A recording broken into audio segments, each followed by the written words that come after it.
स्वर्ग किन लोगों के लिए है और स्वर्ग किन लोगों के लिए नहीं है। सबसे पहली बात कि स्वर्ग एक पवित्र स्थान है। हालेलुया।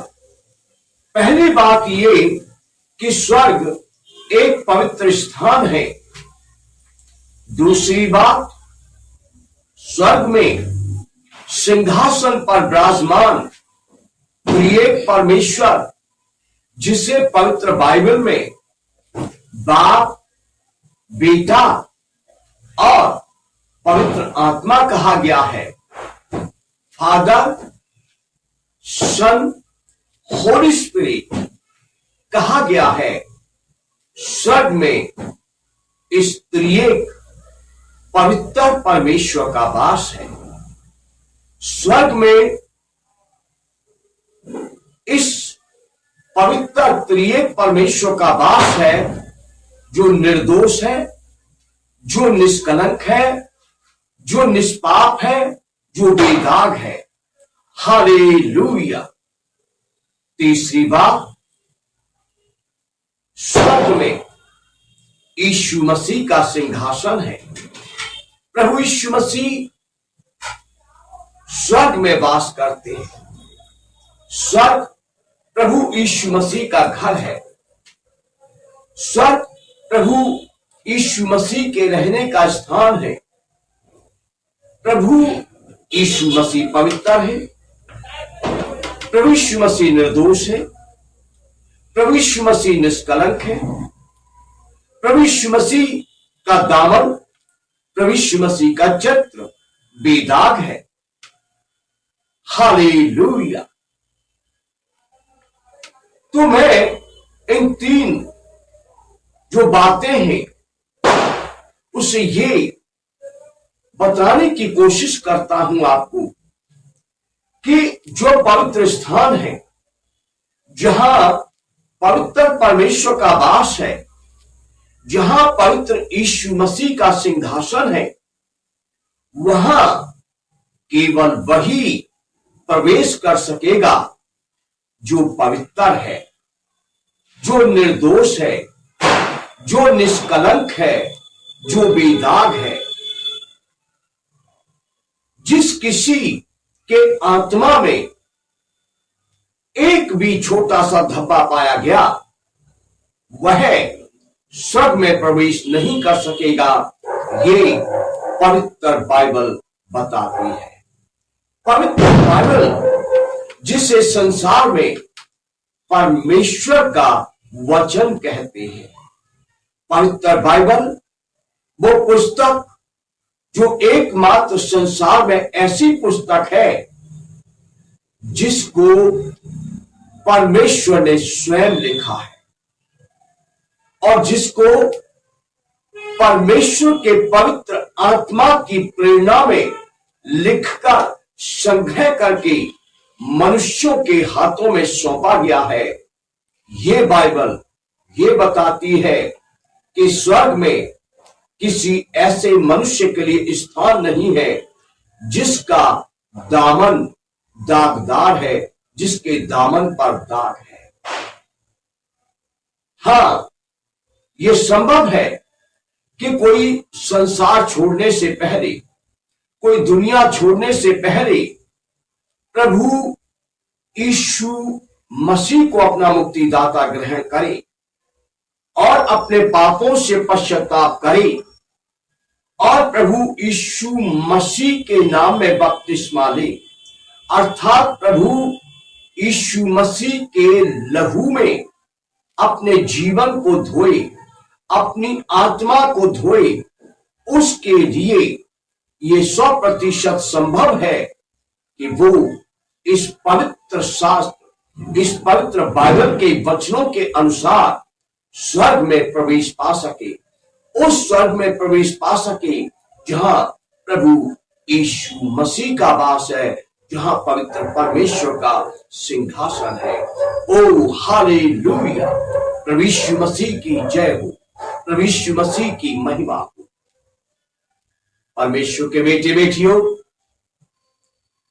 पवित्र शास्त्र बाइबल में प्रकाशित वाक्य नामक पुस्तक है और उसके 21 अध्याय, प्रकाशित वाक्य की पुस्तक 21 अध्याय 7 आयत में इस प्रकार लिखा है, जो जय पाए वही इन वस्तुओं का वारिस होगा और मैं उसका परमेश्वर होऊंगा और वह मेरा पुत्र होगा। हालेलुया। जो जय पाए वही इन वस्तुओं का वारिस होगा और मैं उसका परमेश्वर होऊंगा और वह मेरा पुत्र होगा या वह मेरी पुत्री होगी। प्रभु यीशु मसीह की जय हो। प्रभु यीशु मसीह की जय हो। नंबर 1, जो जय पाए। किस पर जय पाए? किसी मनुष्य पर जय पाने की बात नहीं हो रही, किसी जाति पर जय पाने की बात नहीं हो रही, किसी धर्म पर जय पाने की बात नहीं हो रही है, किसी राष्ट्र पर जय पाने की बात नहीं हो रही है। ये जो लिखा है, जो जय पाए, ये उस जय की बात हो रही है जो मनुष्य के अंदर बुराई चलती है। जो मनुष्य अपने अंदर चलने वाली बुराइयों पर जय पाएगा वही परमेश्वर के राज्य का वारिस होगा। जो व्यक्ति अपने अंदर चलने वाली बुराइयों पर विजय पाएगा वही प्रभु यीशु मसीह के साथ स्वर्ग में रहेगा। प्रभु यीशु मसीह की जय हो। प्रभु यीशु मसीह की जय हो। जो व्यक्ति ईर्ष्या, जलन, क्रोध, विरोध, बैर, निंदा, अपमान, चुगली, लड़ाई, झगड़ा, नशा, चोरी, हत्या, छल, कपट, झूठ बोलना, झूठी गवाही देना, लुचपन, परस्त्री गमन, जादू टोना और ऐसे ऐसे अपने अंदर बसे हुए बुरे कामों पर विजय पाएगा वही पुरुष प्रभु यीशु के साथ स्वर्ग में रहेगा। वही स्त्री प्रभु यीशु मसीह के साथ स्वर्ग में रहेगी। जी हां, सुनिए ध्यान से, जो जय पाए वही स्वर्ग में प्रवेश पाएगा।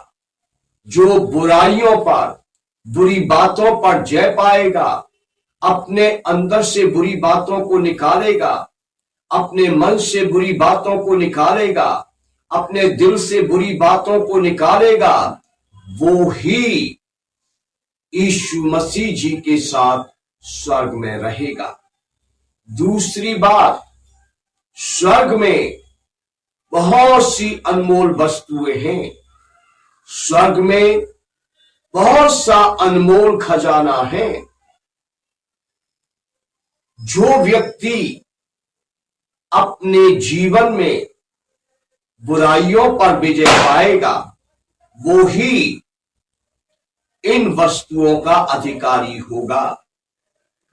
स्वर्ग में यीशु मसीह जी एक बड़े महाभोज की तैयारी कर रहे हैं और बहुत सी खाने पीने की वस्तुएं मेज पर सजी होंगी और चुने हुए लोग उस मेज में से खाएंगे और परमेश्वर की स्तुति करेंगे। जी हां, ये बहुत से चुने हुए वे ही लोग खाएंगे इन वस्तुओं को जो जय पाएंगे। अपने अंदर चलने वाली बुराइयों पर जो जय पाएंगे, अपने अंदर चलने वाली बुरी बातों पर जो जय पाएंगे, अपने अंदर रहने वाले पाप को जो बाहर निकालेंगे, जयवंत बनेंगे, वो ही इन वस्तुओं के अधिकारी होंगे, जो वस्तुएं प्रभु यीशु मसीह अपने चुने हुए लोगों के लिए स्वर्ग में संग्रह कर रहे हैं। ओ हालेलुया। तीसरी बात, वो ही परमेश्वर का बेटा और बेटी कहलाएगा जो जय पाएगा। हालेलुया। जो बुराइयों पर जय पाएगा, जो पाप पर जय पाएगा, जो अपने मन से बुरी बुरी बातों को निकालेगा, जो अपने मन से घिनौनी बातों को निकालेगा, जो अपने मन से बुराई को, पाप को निकालेगा, अपने मन को शुद्ध करेगा, वो ही परमेश्वर का पुत्र कहलाएगा, वो ही परमेश्वर की पुत्री कहलाएगी और परमेश्वर उसका पिता कहलाएगा। हालेलुया। सो जो कोई ऐसी इच्छा करता है कि मुझे स्वर्ग प्राप्त हो, मुझे मोक्ष प्राप्त हो, मैं स्वर्ग का वासी बनूं, उसके लिए ये शर्त है कि वो जय पाए, बुराइयों पर जय पाए, पाप पर जय पाए, पाप से मन फिराए, बुराई से मन फिराए, बुरी संगतियों से मन फिराए, बुरी शिक्षाओं से मन फिराए, बुरे मार्गों से मन फिराए और सब घिनौनी और बुरी बातों को अपने जीवन से त्यागे, वही परमेश्वर का पुत्र कहलाएगा, वही परमेश्वर की पुत्री कहलाएगी। हालेलुया। प्रभु यीशु की जय हो, प्रभु यीशु की जय हो, प्रभु यीशु की जय हो, प्रभु यीशु की जय हो। परमेश्वर के बेटे बेटियों, प्रकाशित वाक्य 22 अध्याय और 14 आयत में लिखा है। जी हां, प्रकाशित वाक्य 22 अध्याय और 14 आयत में लिखा है, धन्य वे हैं जो अपने वस्त्र धो लेते हैं, क्योंकि उन्हें जीवन के वृक्ष के पास आने का अधिकार मिलेगा और वे फाटकों से होकर नगर में प्रवेश करेंगे। प्रभु यीशु मसीह की जय हो, प्रभु यीशु मसीह की जय हो। परमेश्वर का सच्चा वचन पवित्र बाइबल में लिखा है कि धन्य वे हैं जो अपने वस्त्र धो लेते हैं, क्योंकि उन्हें स्वर्ग में प्रवेश पाने का अधिकार मिलेगा। हालेलुया। उन्हें स्वर्ग में जो जीवन का वृक्ष है उसके पास आने का अधिकार मिलेगा। हालेलुया। धन्य है वे जो अपने वस्त्र धो लेते हैं। इस आयत में जो मैंने पढ़ी है, प्रकाशित वाक्य 22 अध्याय की 14 आयत, इसमें 3 बातें हैं। पहली बात यह है कि वे सब धन्य हैं जो अपने वस्त्र धो लेते हैं। हालेलुया। वस्त्र धो लेते हैं, क्या मतलब है? इन वस्त्रों की बात नहीं हो रही है। ये जो वस्त्र मैं और आप अपना शरीर ढांकने के लिए पहनते हैं, इन वस्त्रों की बात नहीं हो रही है। ये वस्त्र तो धो धोकर पापी उजले कर करके रोज पहनते रहते हैं। बहुत सारे पापियों को सफेद कपड़े हर पल पहने रखने की आदत होती है। पापियों की संसार में एक बहुत बड़ी पहचान है। करप्ट लोगों की, दोषी लोगों की एक बड़ी पहचान है कि वो ज्यादातर सफेद कपड़े पसंद करते हैं। वो लाल, गुलाबी, आसमानी, काले, ऐसे रंगों के कपड़ों को जल्दी से पसंद नहीं करते। क्योंकि उनकी आत्मा जो काली है, उनका जो मन काला है, उनका जो दिल काला है, उसे वो उस सफेद लिबास से ढांकने की कोशिश करते। सो मैं ये बता रहा हूं कि यहां लिखा है, धन्य है वे जो अपने वस्त्र धो लेते हैं। तो ये बात इन वस्त्रों की नहीं हो रही है जो वस्त्र आप अपना ये शरीर ढांकने के लिए पहनते हैं, इन वस्त्रों की बात नहीं हो रही है। ये आत्मिक वस्त्र की बात हो रही है। हालेलुया। और सीधे शब्दों में कहूं तो ये बात हो रही है आपकी आत्मा की। धन्य है वे जो अपनी आत्मा को धो लेते हैं। धन्य है वे जिन्होंने अपनी आत्मा प्रभु यीशु मसीह के लहू में धो ली है। धन्य है वे जो प्रभु यीशु जी के बादलों पर आने से पहले अपनी आत्मा को प्रभु यीशु मसीह के लहू में धो लेंगे। धन्य है वे जो इस संसार को छोड़ने से पहले, अपने शरीर को त्यागने से पहले यीशु मसीह के पवित्र लहू में अपनी आत्मा को धो लेंगे। वे धन्य है। प्रभु यीशु मसीह की जय हो, प्रभु यीशु मसीह की जय हो। उसका ये वचन सच्चा है। हालेलुया। प्रभु यीशु मसीह का ये वचन सच्चा है जो बताता है, धन्य है वे जो अपने वस्त्र धो लेते हैं, अर्थात अपनी आत्मा को धो लेते हैं। जो स्त्रियां अपनी आत्मा को धो लेती हैं, जिन स्त्रियों ने अपनी आत्मा धो ली है, जो स्त्रियां यीशु मसीह के बादलों पर आगमन से पहले अपने आत्मा को धो लेंगी, वो प्रभु की दृष्टि में धन्य है। जो पुरुष अपनी आत्मा को धो लेते हैं, जो पुरुष अपनी आत्मा को प्रभु यीशु मसीह के बादलों पर आने से पहले धो लेंगे, या जिन्होंने अपना आत्मा धो लिया है, वे प्रभु की दृष्टि में धन्य है। ओ हालेलुया। वो आशीषित हैं और वो आशीष के बारिश होंगे। वो यीशु मसीह की मीरास की जागीर के स्वर्ग में बारिश होंगे और दूसरी मृत्यु का, नरक की मृत्यु पर उनका, नरक की मृत्यु का उन पर कोई अधिकार नहीं होगा। हालेलुया।